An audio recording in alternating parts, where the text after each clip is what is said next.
J'ai revu Claranus, mon condisciple, après bien des années. Je n'ai pas besoin, je pense, d'ajouter que c'est un vieillard, mais quel esprit vert et vigoureux. La nature s'est montrée injuste en attribuant une si misérable place à une si grande intelligence. Mais peut-être a-t-elle voulu nous montrer que l'intelligence la plus vive et la plus riche peut se cacher sous n'importe quelle enveloppe. Pourtant, il a vaincu tous les obstacles, et du mépris de son corps, il en est arrivé au mépris de tout le reste. Il s'est, à mon avis, trompé celui qui a dit que la vertu est plus séduisante quand elle habite un beau corps. Elle n'a pas besoin d'ornement. Elle est à elle-même une magnifique parure qui divinise le corps qu'elle revêt. De fait, j'ai bien observé notre ami Claranus, à mes yeux, il est beau, et aussi droit de corps que d'esprit. Un grand homme peut sortir d'une cabane, un grand et bel esprit peut aussi bien venir d'un pauvre corps bancal et maigrelet. Aussi, selon moi, la nature a-t-elle produit de tels hommes pour prouver que la vertu peut naître partout. Si elle pouvait engendrer des esprits dépouillés du corps, elle l'aurait fait. Mais à vrai dire, elle fait mieux. Elle crée des êtres embarrassés par leur corps et qui néanmoins renversent cet obstacle. Claranus me semble né pour montrer que la disgrâce physique n'enlaidit pas l'esprit, mais que la beauté spirituelle illumine le corps. Bien que nous n'ayons passé que très peu de jours ensemble, nous avons eu de nombreuses conversations que je vais retranscrire pour te les envoyer. Le premier jour, nous avons recherché comment les biens peuvent être égaux, et s'il y en a de trois sortes. Certains, selon les stoïciens, ont le premier rang, ainsi la joie, la paix, le salut de la patrie. D'autres le second, ils se présentent dans des circonstances malheureuses. Ainsi l'endurance au milieu des supplices et le calme dans une maladie grave. Les uns nous les souhaitons de toute façon, les autres en cas de nécessité seulement. Il y a encore un troisième rang. Une démarche modeste, une physionomie d'homme posée et honnête, une attitude digne d'un sage. Comment ces biens peuvent-ils se valoir entre eux, dans la mesure où nous souhaitons les uns et redoutons les autres? Si nous voulons bien les distinguer, il faut revenir au premier pour l'examiner. C'est une âme qui contemple la vérité et qui sait ce qu'il faut éviter ou rechercher. Elle fixe le prix des choses, non d'après l'opinion, mais d'après la nature. Elle se mêle à l'univers entier et s'attache à observer tout ce qui s'y passe, attentive à ses pensées et à ses actes. Elle est aussi grande que forte, résiste autant aux attaques qu'aux caresses, ne se soumet ni à la bonne ni à la mauvaise fortune, mais reste au-dessus du malheur comme du bonheur. Décente dans sa beauté suprême, saine et sobre dans sa force, inébranlable et intrépide. La violence ne peut la briser, les caprices du sort ne peuvent ni l'exalter ni l'abattre, une telle âme, c'est la vertu même. C'est ainsi qu'on la verrait si on pouvait l'embrasser tout entière d'un seul regard. Mais ses aspects sont multiples et se dévoilent au gré des circonstances et des actes sans qu'elle-même diminue ou s'accroisse. Le souverain bien ne peut décroître, ni la vertu aller à reculons. Mais elle change seulement de forme, selon qu'elle doit les accomplir. Tout ce qu'elle touche, elle le façonne et le colore à son image. Action, amitié, parfois même une maison entière où elle est entrée pour mettre de l'ordre. Tout par elle devient beau. Tout ce dont elle s'occupe, elle rend aimable, remarquable, admirable. Aussi sa force et sa grandeur ne peuvent-elles atteindre un niveau supérieur. Ce qui est parfait ne saurait être amélioré. On ne trouve rien de plus droit que la droiture même, ni de plus vrai que la vérité, ou de plus sage que la sagesse. Toute vertu a une limite, qui lui donne sa mesure précise. La constance ne peut progresser, pas plus que la confiance, la vérité ou la bonne foi. Que peut-on ajouter à la perfection? Rien. Ce n'est pas la perfection si on peut lui ajouter quelque chose. Il en est de même pour la vertu. Ce qu'on pourrait lui ajouter, c'est ce qui lui aurait manqué. L'honnêteté non plus ne peut supporter d'amélioration. C'est elle d'ailleurs que j'avais en vue tout au long de mon exposé. Mentionnerai-je aussi la décence, la justice, la légalité? N'ont-elles pas, à ton avis, la même forme qui les enferme dans des limites bien déterminées? La croissance est le signe de l'imperfection. Tous les biens sont soumis aux mêmes lois. L'intérêt public et l'intérêt privé sont liés aussi indissolublement, ma foi, que les biens louables et les biens désirables. Ainsi les vertus sont-elles égales entre elles, comme les actes qu'elles inspirent et les hommes qu'elles animent. Dans les plantes et les animaux, les vertus vouées à la disparition sont fragiles, périssables, incertaines. Elles surgissent puis s'affaissent et ne sont donc pas estimées au même prix. Pour les vertus humaines, en revanche, il y a une règle unique, la droite raison étant une et simple. Rien n'est plus divin que le divin, plus céleste que le céleste. Les choses mortelles diminuent, tombent, se détériorent, elles croissent, naissent, s'amplifient. C'est pourquoi dans leur destinée si incertaine, elles sont inégales. La nature des choses divines, elle, est une. La raison n'est pas autre chose qu'une parcelle de l'esprit divin plongé dans le corps humain.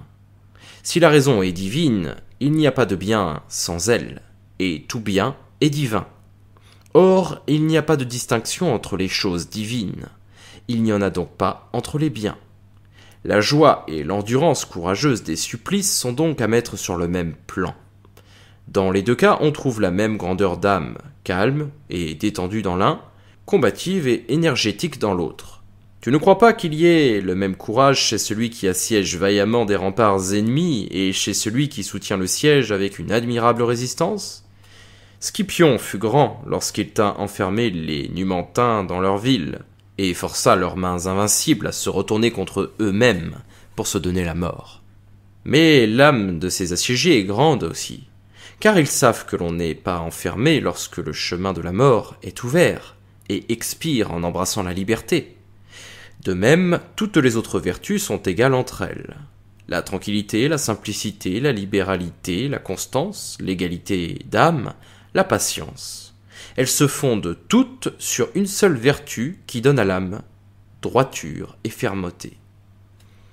Je sais ce qu'ici on pourrait me répondre. Tu essaies de nous persuader qu'éprouver de la joie, être fixé au chevalet et lasser son propre bourreau à force de résistance, c'est la même chose.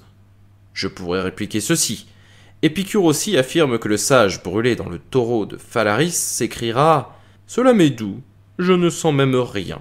Qu'y a-t-il d'étonnant à ce que je proclame égaux le bonheur d'un homme couché à table et d'un autre qui reste vaillamment debout dans la torture, puisque, chose plus incroyable encore, le bourreau pour Épicure peut être doux. Je réponds qu'il y a une très grande différence entre joie et douleur. Si on me donnait le choix, je rechercherais l'une et éviterais l'autre. La première est conforme à la nature, la seconde y est contraire. Tant qu'on les juge sur ce critère, un fossé les sépare, mais quand on les regarde à la lumière de la vertu, elles sont égales, que le chemin pris soit celui du plaisir ou celui de la tristesse. Les tourments, la souffrance, toutes les peines n'ont plus aucune importance. La vertu les fait disparaître. Comme une petite lumière s'éclipse dans la clarté du soleil, de même les douleurs, les peines, les injustices s'effacent devant la grandeur de la vertu qui les réduit à néant. Partout où elle brille, elle éteint les lueurs qu'on voit quand elle n'est pas là. Et les peines n'ont pas plus d'importance lorsqu'elles s'abattent sur la vertu qu'une averse tombant sur la mer. Pour t'en convaincre, regarde l'homme de bien. Il court sans délai vers tout ce qui est beau. Le bourreau peut bien être là avec ses tortures, avec sa torche. Lui, il résistera. Il ne considérera pas ce qu'il doit endurer, mais ce qu'il doit faire.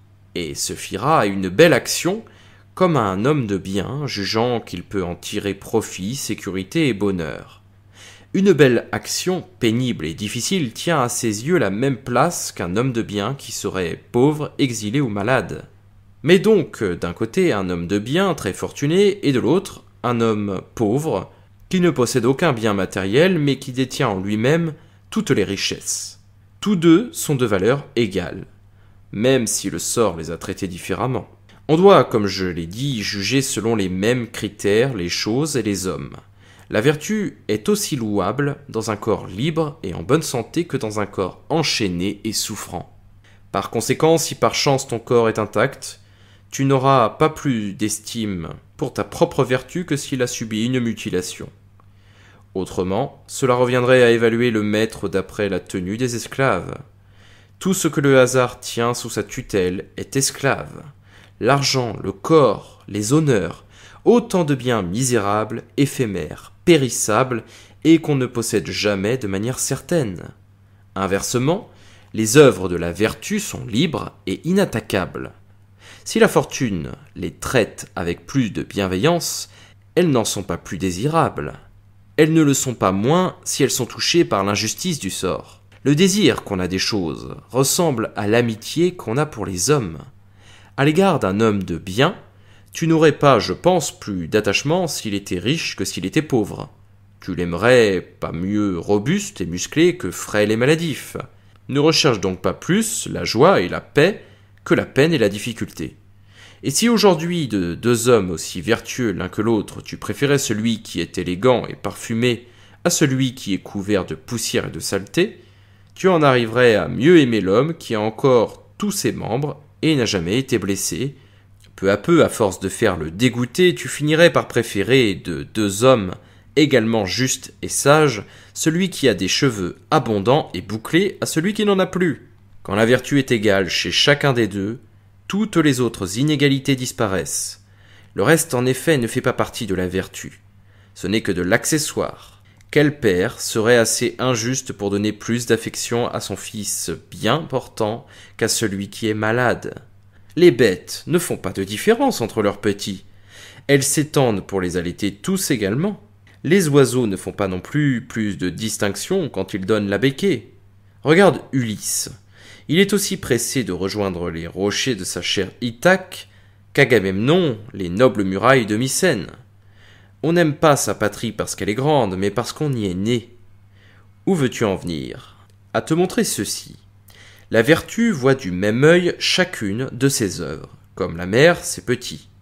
Elle a pour toutes une tendresse égale, et même plus marquée pour celles qui s'accompagnent de souffrances. Aussi bien l'affection des parents est-elle plus vive pour ceux de leurs enfants qu'un handicap rend digne de pitié. La vertu, quand elle voit une de ses œuvres touchée par le malheur, ne l'aime pas davantage, mais comme une bonne mère lui donne plus de caresses et de chaleur. Pourquoi n'y a-t-il pas de bien supérieur à un autre? Parce qu'il n'y a rien de mieux construit que la construction parfaite, rien de plus uni que l'unité parfaite. On ne saurait dire qu'une chose est plus égale qu'une autre à une troisième. Donc rien n'est plus vertueux que la vertu. Si toutes les vertus sont par nature égales, les trois sortes de biens sont aussi à mettre au même niveau. Et oui, il faut mettre au même niveau la modération dans la joie et la modération dans la douleur. La joie ne l'emporte pas sur la fermeté qui, sous la torture, étouffe les gémissements. On désire l'une, on admire l'autre. Toutes deux n'en sont pas moins égales, car toutes les peines qui accompagnent la seconde disparaissent derrière un bien infiniment supérieur. Prétendre qu'elles ne sont pas égales entre elles, c'est refuser de voir la vertu elle-même et ne s'attacher qu'aux apparences. Les vrais biens ont le même poids, le même volume. Les faux sont des enveloppes vides. Ils ont une belle apparence quand on les regarde, mais quand on les pèse, quelle déception. Oui, mon cher Lucilius, tout ce qui se fait sous l'égide de la vraie raison est solide et éternel. Notre âme, alors, s'affermit et se porte à des hauteurs où elle restera toujours. Ce que la foule appelle des biens gonfle le cœur d'une joie illusoire. Au contraire, ce qu'on regarde comme un malheur remplit l'âme d'effroi en la jetant dans un trouble comparable à celui des animaux devant l'apparence du danger. Dans les deux cas, l'âme se dilate ou se contracte sans motif. Ni la joie, ni la crainte ne sont de mise. La raison seule est immuable et constante dans son jugement, car elle n'est pas l'esclave, mais la maîtresse des sens. La raison est égale à la raison, le bien au bien. Par conséquent, la vertu est égale à la vertu, puisqu'elle n'est rien d'autre que la droite raison. Toutes les vertus sont des manifestations de la raison. En ceci, elles sont droites, et si elles sont droites, elles sont égales entre elles. Sur la raison se calquent les actions engendrées par elle, qui sont donc aussi égales entre elles. Identiques à la raison, elles le sont aussi entre elles. J'affirme que les actions sont égales entre elles dans la mesure où elles sont droites et vertueuses. Au demeurant, elles pourront présenter des différences importantes, dues à leur objet plus ou moins vaste, plus ou moins éclatant, réservé à un nombre d'hommes plus ou moins élevé. Elles seront toutes égales en ce qu'elles ont de meilleur, puisqu'elles sont vertueuses. De même, les gens de bien sont égaux entre eux en tant que gens de bien, mais ils sont différents par l'âge, par la conformation physique, par la condition sociale. L'un a du crédit, du pouvoir, de la notoriété dans sa ville et au-delà. L'autre est resté obscur et pratiquement inconnu. C'est leur vertu qui les met à égalité. Sur la question du bien et du mal, les sens ne peuvent être juges car ils ne savent distinguer ce qui est utile de ce qui ne l'est pas. Ils ne peuvent porter un jugement que sur un objet saisissable dans l'instant. Impossible pour eux de prévoir l'avenir, ni de se souvenir du passé. La notion de continuité leur est étrangère. C'est pourtant selon ces principes que les événements s'enchaînent et s'ordonnent, et que se tisse le fil d'une vie qui doit suivre le droit chemin. La raison est donc l'arbitre du bien et du mal. Elle n'accorde aucune valeur à ce qui nous est étranger et se trouve hors de nous, et ce qui n'est ni bien ni mal, elle le met au rang des accessoires sans importance. Pour elle, le bien est tout entier dans notre âme. D'ailleurs, elle met au premier rang certains biens qu'elle s'attache à obtenir, comme la victoire, des enfants bien élevés, le salut de la patrie. D'autres occupent le second rang, ils ne se manifestent que dans l'adversité, ainsi le courage face à une maladie grave ou à l'exil. D'autres encore se trouvent à mi-chemin, n'étant ni en accord ni en contradiction avec la nature, ainsi le fait de marcher sans se faire remarquer ou de s'asseoir convenablement. En effet, il n'est pas plus conforme à la nature de rester assis ou debout ou de marcher. Les deux autres catégories de biens sont opposées. La première est en accord avec la nature. Il s'agit de la joie que donne l'affection de ses enfants ou le salut de sa patrie. La seconde est en contradiction avec la nature. Il s'agit de braver sans maudire les tortures ou d'endurer la soif quand la fièvre nous brûle la poitrine. Comment il peut y avoir des biens contraires à la nature ? Pas du tout. Mais ce qui peut lui être contraire, c'est l'occasion dans laquelle ce bien se produit. Recevoir une blessure, être consumé dans les flammes ou terrassé par la maladie, c'est contraire à la nature. Mais au milieu de ces souffrances, conserver une force d'âme inaltérable, voilà qui est en accord avec la nature. Bref, l'occasion qui fait naître le bien est parfois contraire à la nature, le bien lui-même, jamais, car il n'est pas de bien hors de la raison. Or, la raison suit toujours la nature. Qu'est-ce donc que la raison ? L'imitation de la nature. Et qu'est-ce que le souverain bien pour un homme ? Se conformer aux volontés de la nature. Avec ta permission, Lucilius, cher ami, j'irai même plus loin. Si certains biens pouvaient être supérieurs à d'autres, je choisirais de préférence ceux qui s'accompagnent en apparence de nombreuses difficultés à ceux qui sont entourés de charme et de douceur. Il est plus beau d'arriver à renverser les obstacles que de modérer son plaisir. C'est le même principe, je le sais, qui permet de rester mesuré dans le bonheur et courageux dans l'adversité. Il y a autant de bravoure chez la sentinelle, qui a veillé en toute tranquillité devant le retranchement, en l'absence de toute attaque ennemie, et chez le soldat qui, les jarrets coupés, s'est traîné sur les genoux sans rendre les armes. Bravo, quel courage, crie-t-on à celui qui revient tout sanguinolent du champ de bataille. Je louerai donc de préférence les biens qui exigent du courage face au danger et un combat contre la fortune.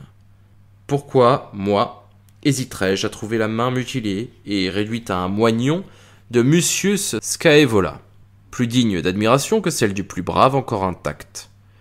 Mucius est resté debout, plein de mépris pour les ennemis comme pour la flamme. Il a regardé sa propre main tomber morceau par morceau dans le brasier, jusqu'au moment où Porsenna, dont il voulait le châtiment, envieux de sa gloire, fit emporter malgré lui le réchaud. Comment ne pas mettre ce bien-là au premier rang ? N'est-il pas d'autant supérieur à ceux qui sont à l'abri des coups du sort, qu'il est plus rare de vaincre l'ennemi avec une main perdue qu'avec une main armée ? Comment, dirais-tu ? C'est là le bien que tu souhaites ? Pourquoi pas ? Si on ne peut le désirer, on ne pourra pas non plus le réaliser. Devrais-je plutôt aller m'allonger pour me faire masser par mes esclaves prêts à se prostituer, ou me faire pétrir les doigts par une courtisane ou un homme travesti en courtisane ? Comment ne pas trouver Mucius plus heureux ? Il offrit sa main au feu, tout comme s'il l'avait tendue au masseur. Il répara ainsi l'erreur qu'il avait commise, sans armes et sans main. Et avec ce moignon fut vainqueur de 2 rois.